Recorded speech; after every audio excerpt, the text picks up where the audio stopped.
Our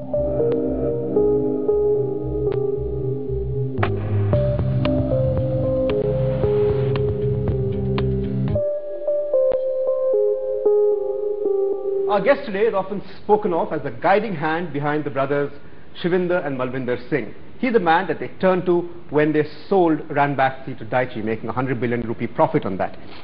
Again, he was the man that they turned to when they went to buy Wockhardt Hospitals, and more recently when they went and bought a 24% stake in Parkway. Now, if they do get control of Parkway, that would make them the biggest owners of hospitals in Asia. More important, he is the man that they relinquished control of their financial services firm Religare to.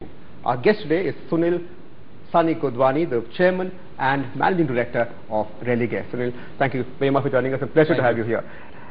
I saw the press conference when they announced, and you were wondering what the press conference was going to be about, and they announced that they were stepping out of being the face of the firm. Now, it's not very often that you have promoters who own 55%, Indian promoters, stepping back and allowing a non-family member to take over. What's it been like since April of when they stepped out? Well, Central, in the introduction, you make me sound like a superhuman. You know, I'm not a superman.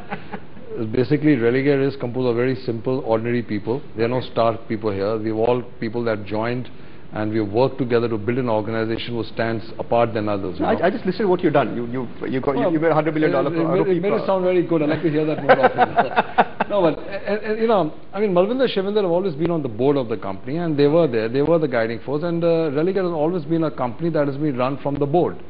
So from that perception, when they decided to step off from the board, they felt that it has matured to a level where the day-to-day management of the company could be handed over to professionals. They decided. Was it a day decision? Was it a joint decision? What was behind that decision? Well, and, you know, between Malvinder, Shivinder and myself, all our decisions are pretty much unanimous. Okay. So naturally, I was taken privy into the call. They wanted to do that for some time. It was a sense of timing also. Parkway had happened. Malvinder felt he had to devote a lot of time on healthcare. He was anyway devoting time in healthcare on Wockhardt since the acquisition. Now he wanted to move to Singapore. There were a larger agenda in healthcare that he felt he could devote his time to. And Religare on a standalone basis was pretty much run in an empowered manner by myself, by my colleagues around me, who were pretty much empowered in the way we run the whole business. So it was a decision from maybe a perception of the market that a promoter is stepping on.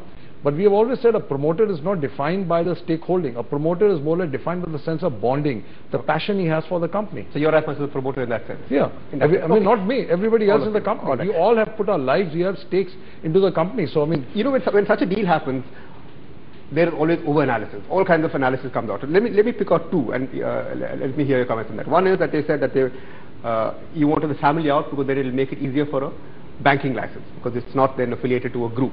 Two, the family had a history of selling out, so that they also want to sell this out. What is the truth? Well, both is rightly said analysis, and people are trying to read into a thing which is not normal to them. Yeah. I think we somewhere trying to read into things which we should not read into much, Okay. And whether it helps a banking license easy, I don't know. Okay. I mean, why it would not. But this wasn't that was not primary the reason no, behind that. There was nowhere the genesis. Okay. Neither was the genesis. The second you mentioned is basically a sell-off. Absolutely not. Okay. We are here to stay. The focus of the family is healthcare and financial. Okay. So both are here to stay. They are not for sell-offs. Okay. I think the primary motive was to give a message out to the industry that today we are forward-thinking. I mean, when Ranbaxy was sold, it was like an eye of a storm. Everybody said Vice, crown of the jewel crown being. Yeah. But the question is, you need to be objective in decision making. You need to do things which are not normal. You need to be forward-looking. So they were forward-looking. And this thing happens all over the world. It's just that in India you kind of get... in India you get, sort of synchronized into this promoter mentality, Yeah. But you look at abroad, I mean, there are financial organizations where the owners, the largest stakeholders, are not represented on the board. Only the name remains on the name remains. So tell me, you said that now the focus of the group is healthcare and financial services. When did financial services become important? Because I know when you joined, and I'd like to ask you why you joined the company when you did, because it was a very, very small outfit. You told me just 18 people when you joined.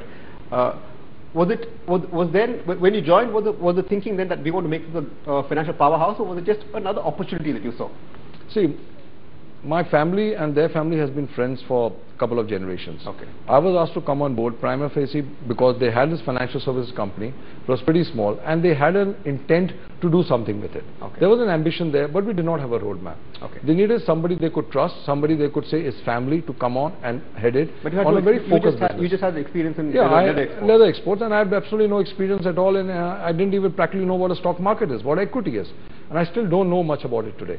But I don't think that's a limiting factor. That's actually an advantage, because what we did understand from day one, what I understood was to run any business, you have two fundamentals. You have a team and you have proper processes. With these two fundamentals, anything is possible. When we got along, when I joined, and I think it was 1st of August 2001, the idea was to put together a decent brokerage house. Okay. It was a small brokerage house. The focus was, let's get the systems into place. Okay. Let's organize what is there. And at the time, the equity cult was just picking up. Yeah, it was picking up. We had come out from the technology, the boom had finished. Yeah. It was not a great time for the equity markets, which gave us an opportunity to really regroup ourselves, to understand where do we want to go. But as we put the teams and system in place over the next 15 to 18 months since I joined, there was an ambition that was brewing among all of us, and we said, listen, we can do much more. We saw this industry not as a brokerage industry, we saw it as a financial services industry. So on day one, we have been, at least myself and a lot of my close colleagues have been very adverse. Anybody called us brokers or a brokerage house, because that sort of put you into one sort of a frame, one cask, We said, no, we are not that. We are a financial services house. We are a diversified financial services house, and that is where we want to go. Then you have the firms like Goldman Sachs, you have Merrill Lynch, well, they're not there, but Lehman Brothers not there, Merrill Lynch sold out. But there are likewise very respectable MNCs, financial MNCs today, which we had known. But there was nobody there in that space with the Indian parentage. That was the ambition. Okay. But were you being too ambitious? Even today, the question being asked about Religare is, are you being too ambitious? Because your strategy is to go global. But critics would say, let them get their domestic business of critical size first. So today you've got a fairly large scale in security. You've got about 5-7% of the market. Mutual fund, you've got about 2%. You're fairly nascent in, your loan book is fairly small. You're fairly nascent in life insurance. What kind of size would you want? I mean, are you looking for a size in India before going out, or is it going to happen simultaneously? I think, listen, this is a question, what is called too ambitious? I don't think there is a norm or there is a measure that says too ambitious. What is happening is you need to understand where the world is going. The concentration, the global map is changing. The concentration of capital and talent is changing today. Initially, we were only the receivers of capital and talent. Today, we are also the givers of talent, the givers of capital. So the entire dynamics of the world is changing. And you need to realign and recognize that.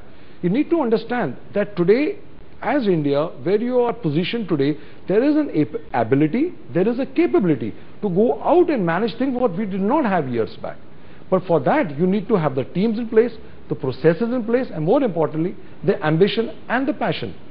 When we started out... Okay, have you got all in place, or is it only the ambition, passion? No, I think we got everything in place, but it's an evolving process. Okay. It's not going to happen, there's a learning every time it happens.